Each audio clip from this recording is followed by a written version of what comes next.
Episode number 136.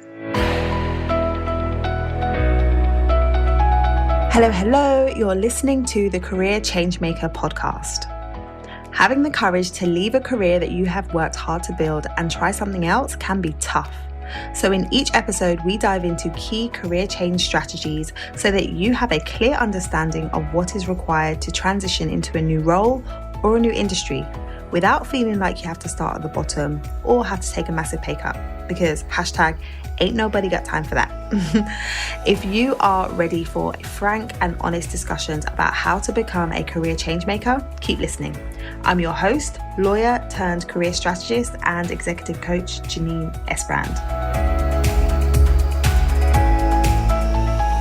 The reason why I want to talk about this topic is because it's really important for us to be thinking about what is actually holding us back from moving towards the career change that we ultimately want to make. This topic has come up time and time again. And it's something that I think sometimes people overlook when they are setting their goals and looking at moving towards doing something in a different way than they've ever done it before. The people that you spend time with is really going to impact whether or not you move towards your goals quickly. So I want to start by sharing a story with you of a client that I worked with a little while ago. When we first started working together, we were talking about, exploring what it was that she wanted to achieve. I was asking her what her goals were, what type of role she wanted to go into. And so she shared some of the things she had been thinking about and the potential paths that she had been brainstorming. But when we got talking and we really got to the nitty-gritty of it, there was one particular thing that she wanted to do. But for her, she had decided that was too big. That was too much of a big goal for her, that she couldn't see herself doing it. So the thing that she had identified would be her dream role would be to become an author and to start really talking about and writing about topics that she was passionate about.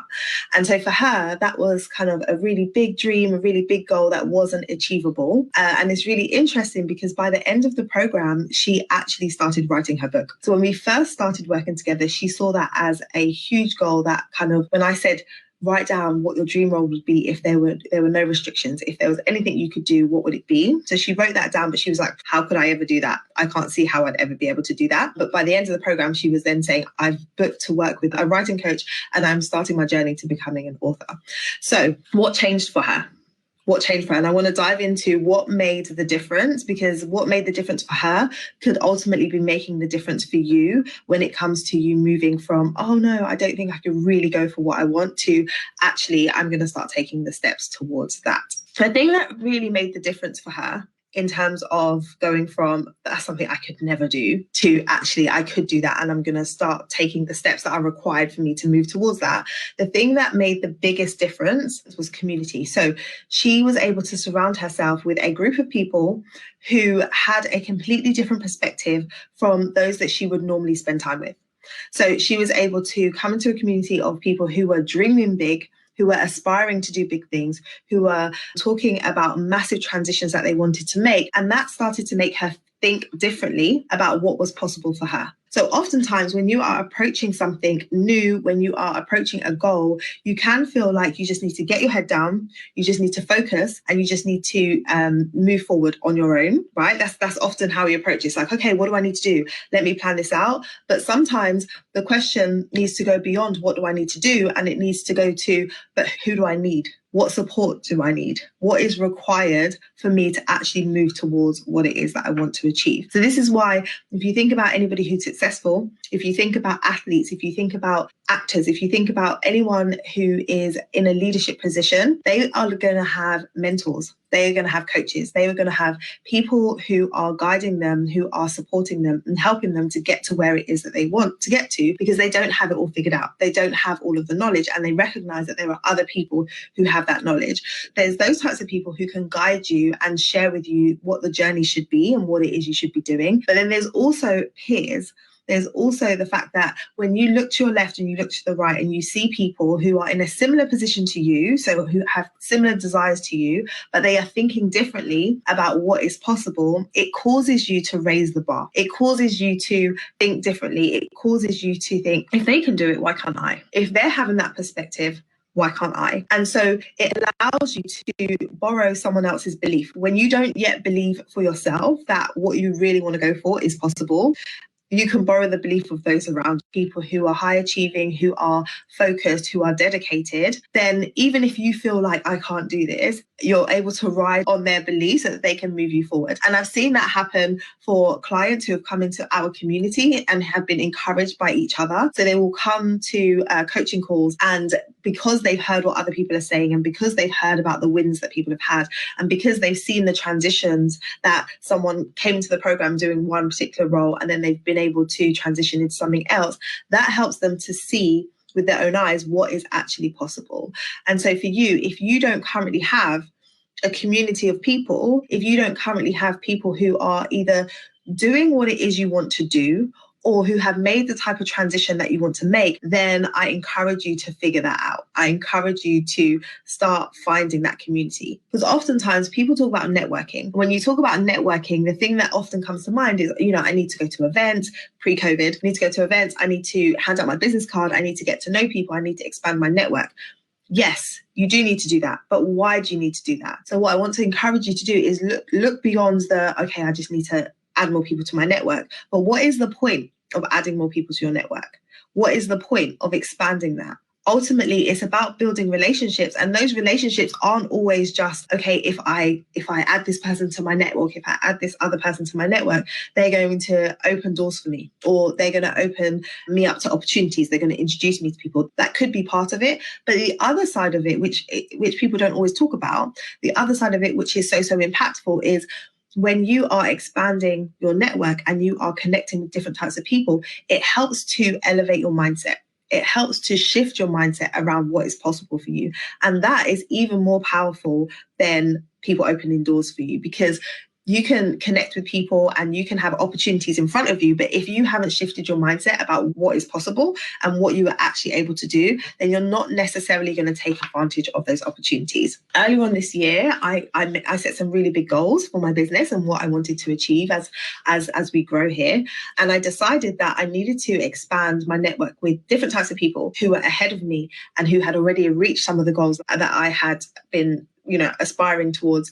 And I will tell you that it has made a tremendous difference. Like, I have such an amazing network of powerhouse women that I am able to call on, that I'm able to look to.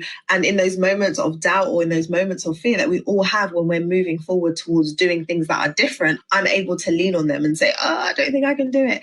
And have people say, no, we absolutely know you can, and support you and push you forward.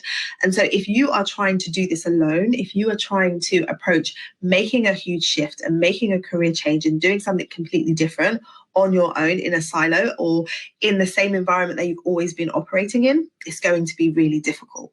It's going to be really difficult because you're going to be in and amongst maybe friends, family members, people who have seen you in your current role, with your current title, with your current status.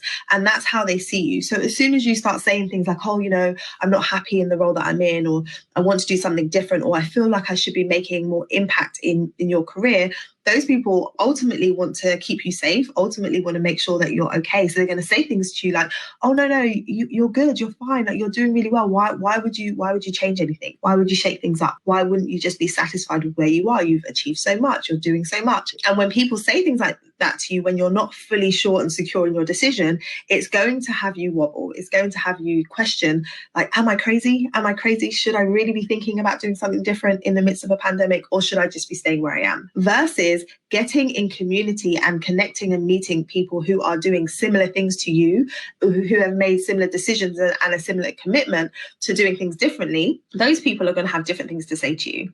Those people are going to encourage you differently when you are on this journey. So if you are deciding to do something, if you are deciding to make a career change, if you are deciding to really pursue a role that you absolutely love, where you can make impact and have the influence that you want through your career, then you need to find other people who are of a similar mindset. There's that saying that, you are the sum of the 5 people that you spend the most time with. And that phrase, people mention it a lot, but what does that actually mean? If you're surrounding yourself with people who are of a positive mindset, who have a growth mindset, then you too are also going to have that. If you are surrounded by people who don't, then it's hard for you to push through and maintain that. So I encourage you.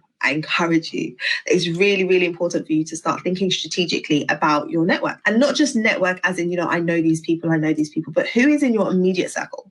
Who are the people that you speak to? Who are the people that you can brainstorm with? Who are the people that you can lean on? And if you don't have the right people in your network already, starting to think about, well, how do I go about filling those gaps?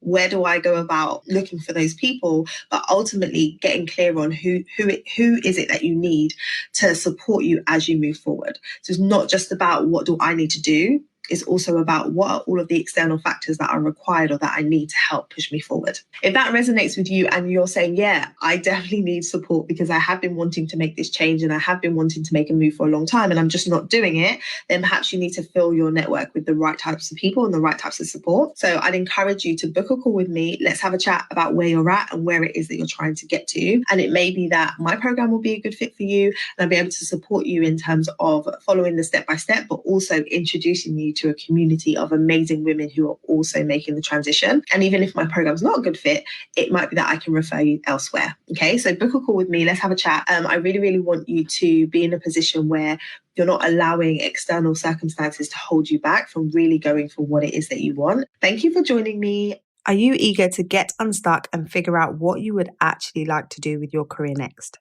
Have you been going around in circles trying to figure it out but getting no further forward? If so, you're going to love today's sponsor, my signature group program, the Career Clarity Academy. Changing career direction can feel overwhelming and daunting, but it doesn't have to be. In my signature program, we give you clear, step-by-step, proven processes for getting completely clear on what it is that you want to do and understanding how you can leverage your existing experience and position yourself to attract and land a dream role. To find out more, head over to lightboxcoaching.com/academy. Thank you for listening to this episode of the Career Changemaker podcast. If you enjoyed today's episode, I would love for you to let me know what your biggest takeaway has been. So head over to Instagram, tag me at Career Changemaker, and let me know your thoughts. What did you like most about today's episode? I look forward to hearing from you. Until next time, keep working towards your career goals and we will speak very, very soon.